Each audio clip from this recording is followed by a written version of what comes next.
Hey everyone! Why do women often end up crossing the line with people they already know? This is actually pretty common in real life, and the reasons behind it are pretty complex. Next, we'll break down the ins and outs of this by looking at the real-life stories of 6 women. First, let's talk about a common scenario. Many women complain that after getting married, their husbands are totally different from how they were when they were dating. When you were dating, he'd treat you like a treasure, cherishing you, loving you, even afraid to speak too loudly in case he startled you. But once you're married, everything changes. The love he gives is like a faucet that won't shut tight, dripping less and less, and he even snaps over small things. Why is that? Well, there are mainly 2 reasons. First, after marriage, some men think the relationship is set in stone. Marriage becomes a safety box, and they believe their wife won't leave, so they stop putting effort into nurturing the relationship like they did when dating. The sweet talk fades and the caring gestures disappear. Second, after spending so much time together, the novelty wears off, and conflicts pop up like mushrooms after rain. If the 2 of them don't know how to handle these conflicts, the relationship gets more and more strained. Some women even lose their way in marriage and do things that betray their partners. What's interesting, though, is that when women cheat, they usually turn to people they already know, unlike some men, who might seek out strangers. Why is that? Let's listen to these 6 women's stories. The answer is hidden in them. Linda, 38, frequent help from her husband's friend leads to crossing the line of loneliness. Linda's story is like something out of a TV show. She cheated on her husband with his friend Mike. Her husband was the one who introduced them. Mike was his work partner, almost 40 and still single. Since Linda often felt lonely, her husband would invite Mike over for dinner regularly, and over time they got close. Later, her husband got busy with work and traveled frequently. Whenever something broke at home, like a leaky pipe or a broken light, her husband would ask Mike to come help, and even tell Linda to keep Mike for dinner. One summer 2 years ago, her husband was away on a business trip again. A heavy rain hit suddenly, and Linda went to the balcony to bring in her laundry, only to find the door locked behind her. She was only in her pajamas, and her phone was still inside. She panicked, running around trying to find a way out. She had no choice but to ask the building manager to contact her husband, who then asked Mike to find a locksmith. After the door was opened, Linda had gotten caught in the rain and had a bad headache. Mike reached out to feel her forehead, and she instinctively pulled back, but not long after, Mike came back with cold medicine and hot porridge. That night, Mike stayed over at her place for the first time. Little by little, they crossed the line and fell into a relationship that was both painful and confusing. Linda originally thought they'd just meet secretly when her husband was away, and eventually, they'd end it. But instead, their relationship got closer and closer until her husband found out. He was so angry that he hit her, and that slap finally woke her up. She regretted it deeply and begged her husband for forgiveness, but he wouldn't look back. Their happy home was destroyed just like that. Later, Linda told me, "I never thought things would end up like this. At first, I just felt safe having a familiar person to help out, but then I got lost in the loneliness and gratitude." She also warned all women, never let a male acquaintance get too involved in your marriage, especially when your husband isn't home. You have to keep your boundaries. Lisa, 35, her best friend's husband's kindness, fueled by alcohol, leads to crossing the line. Lisa's story is even more heartbreaking. She cheated on her partner with her best friend's husband, David. Every time Lisa went shopping with her best friend, David would tag along.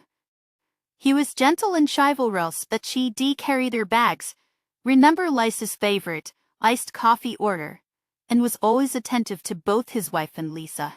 Over time, Lisa quietly started seeing him as her ideal partner, but she kept those feelings to herself. Last winter, Lisa's best friend and David had a huge fight. David was in a bad mood, so he asked Lisa out for drinks. They drank a lot that night. Alcohol lowered their inhibitions, and David kept saying being with you is easier than being with her. Before they knew it, they did something they shouldn't have. The next morning, David left without saying a word, and after that, they acted like nothing had happened when they saw each other. But soon David started making excuses to ask Lisa out for dinner or drinks. Lisa knew it was wrong and wanted to say no, but she couldn't help looking forward to his attention. Later, whether it was because of Lisa or because the couple already had issues, Lisa's best friend and David fought more and more. David even told Lisa he wanted a divorce, but that's when Lisa panicked.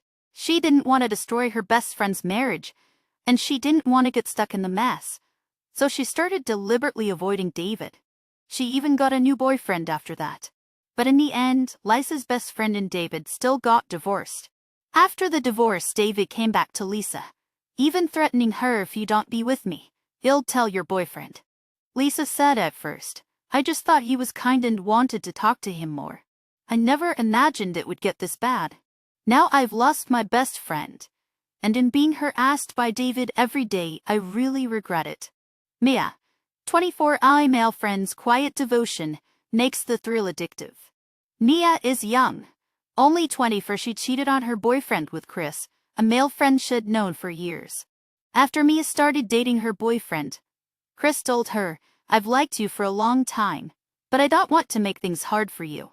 You don't have to be with me, just letting me watch over you is enough."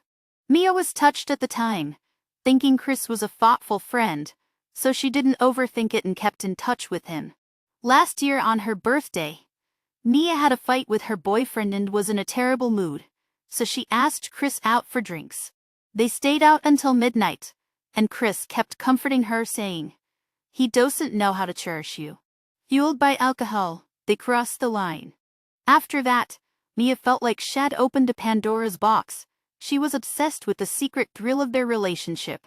Whenever her boyfriend was away on a business trip or not at home, she'd go to Chris' place to meet him, thinking it was convenient and that she didn't have to worry about her boyfriend catching them.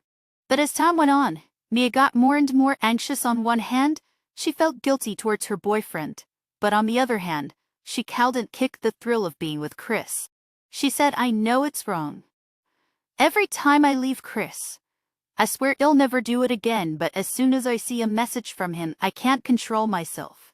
It wasn't until she almost got caught by her boyfriend that she finally panicked. She cut off contact with Chris right away and apologized to her boyfriend, begging for forgiveness. Now Mia regrets it deeply. "I never should have gotten so close to Chris in the first place, and I definitely shouldn't have craved his kindness when I already had a boyfriend. Impulse is really the devil at the end of the day. I'm the one who got hurt."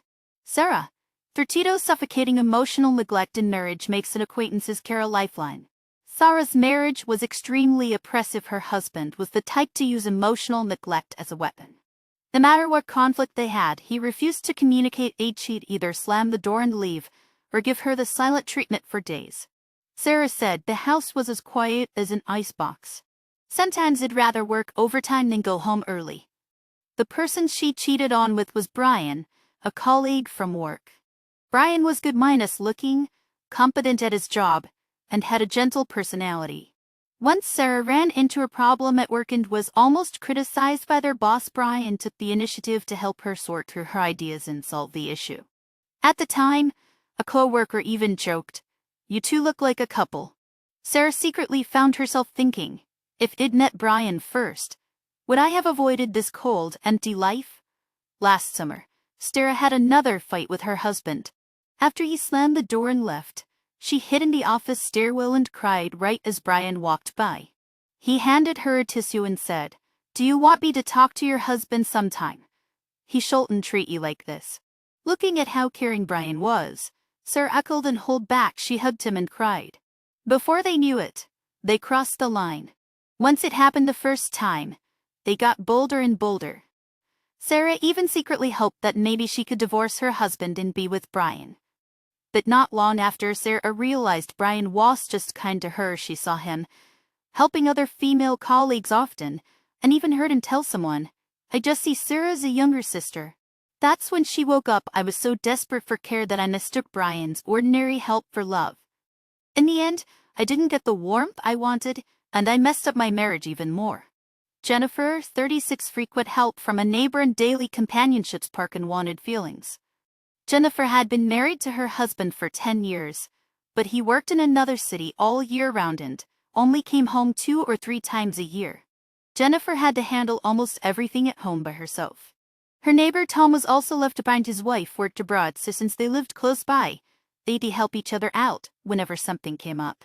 For example, if Jennifer received a big package, Tom would help her carry it upstairs. If Tom ran out of soy sauce while cooking, he'd borrow some from Jennifer.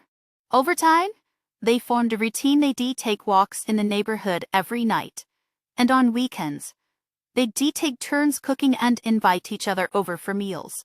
Jennifer said, "At first, I just thought a good neighbor is better than a distant relative. It was nice to have someone to rely on. But slowly, if we didn't walk together at night, I'd wonder why hadn't asked me.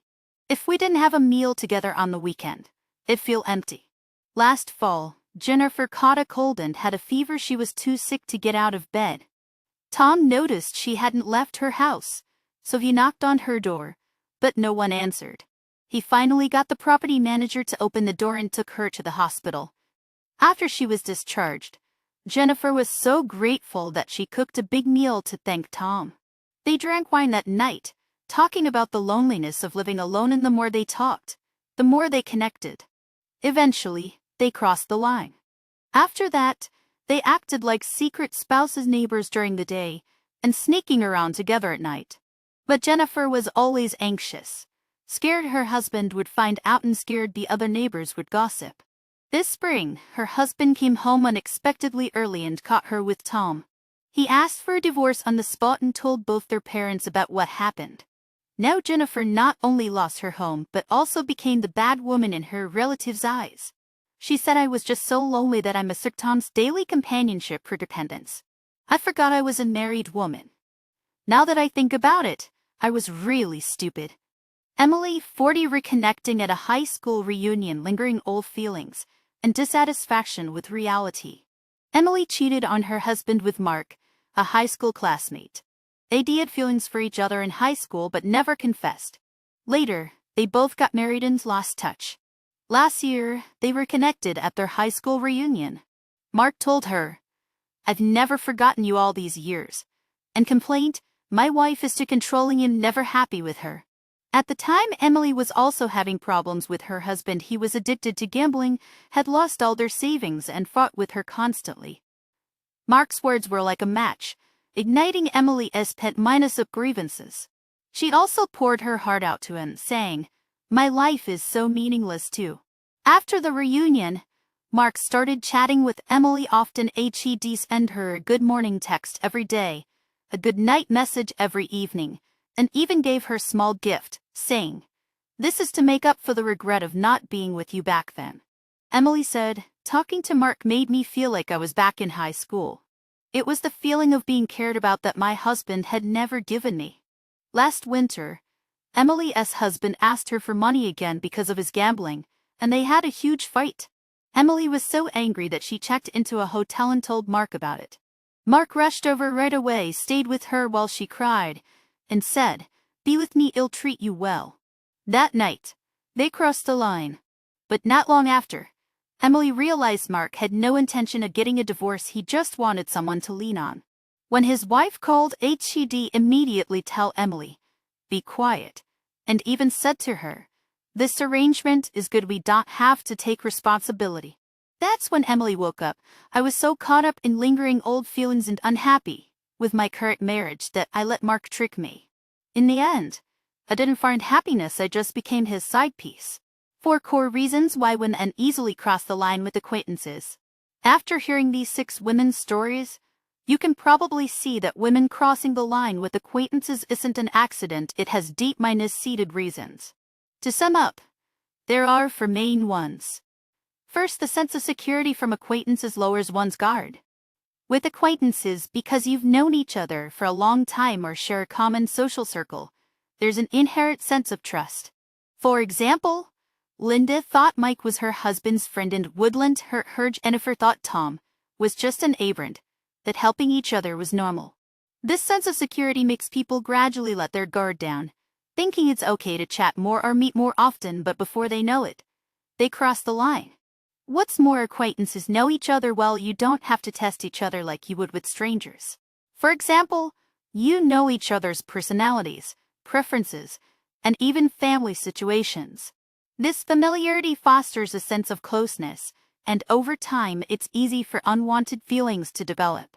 Second, emotional emptiness in marriage makes an acquaintance's care a comfort. Out of these 6 women, 5 were unhappy in their marriages. Either their husbands were away oft on Linda, Jennifer. Their husbands used emotional neglect, Sarah. Their husbands had bad habits, Emily. Or they fought with their husbands often, Lisa, Mia. They couldn't get care, companionship, or understanding in their marriages. Their grievances and loneliness had nowhere to go. At this time, even a little bit of care from an acquaintance, like helping out, saying a comforting word, or remembering their preferences, makes them feel valued. It's like a person in the desert finding water. They easily mistake this care for love, and eventually can't help crossing the line. Third, thrill and convenience are hard to resist. It's easy to spend time with acquaintances. For example, neighbors Jennifer and Tom could meet just by going downstairs. Colleagues Sarah and Brian saw each other at work every day. You don't have to make special plans for time or places like you would with a stranger. This convenience lowers the cost of cheating, making people think they're less likely to get caught. At the same time, secret relationships are inherently thrilling. For example, Mia thought meeting Chris at his place meant she didn't have to worry about her boyfriend catching them. Emily felt like being with Mark was like going back to high school. This thrill is addictive even when you know it's wrong. You can't control yourself. Fourth, lingering old feelings and real-life comparisons lead to confusion. For people like Emily and Mark, acquaintances who had feelings for each other in the past, reconnecting makes it easy to cross the line because of lingering old feelings. Adding in dissatisfaction with their current marriages, they unconsciously compare the acquaintance to their spouse. Mark is more gentle than my husband. Mark understands me better than my husband. The more they compare, the more they think the acquaintance is better, and eventually make the wrong choice. Finally, a word of advice: never cross your bottom line, and cherish the person in front of you. Whether it's because of a sense of security, emotional emptiness, thrill, or anything else, crossing the line with an acquaintance, especially when both have families, is wrong. It not only destroys your own family but also hurts the people around you. For example, Linda lost her marriage. Lisa lost her best friend. Jennifer was gossiped about by relatives. In the end, you're the one who suffers. If you're unhappy in your marriage, the right thing to do isn't to cheat with an acquaintance, but to find ways to solve the problem. For example, have an honest talk with your husband, sharing your grievances and needs. If talking doesn't work, you can seek help from a marriage counselor. If you really can't make the marriage work, you can choose to get a divorce and pursue happiness openly instead of betraying secretly. With acquaintances, especially male acquaintances, you must maintain boundaries. Don't meet alone often. Don't vent about your marriage to them. Don't accept care that goes beyond friendship. And never turn to them for comfort when you're ill only. After all, once some boundaries are crossed, you can never go back. Everyone, the most precious things in a relationship are loyalty and bottom lines. Don't make a mistake that you'll regret for the rest of your life because of a moment of impulse or grievance. Cherish the person in front of you and hold on to your bottom line. Only then can you have true happiness. Do you have any similar stories around you? Or do you have any thoughts on why women easily cross the line with acquaintances? Feel free to leave a comment and let's talk about it. Alright, that's it for today's content. Follow me, and next time I'll share more honest talks about relationships between men and women. See you next time, bye.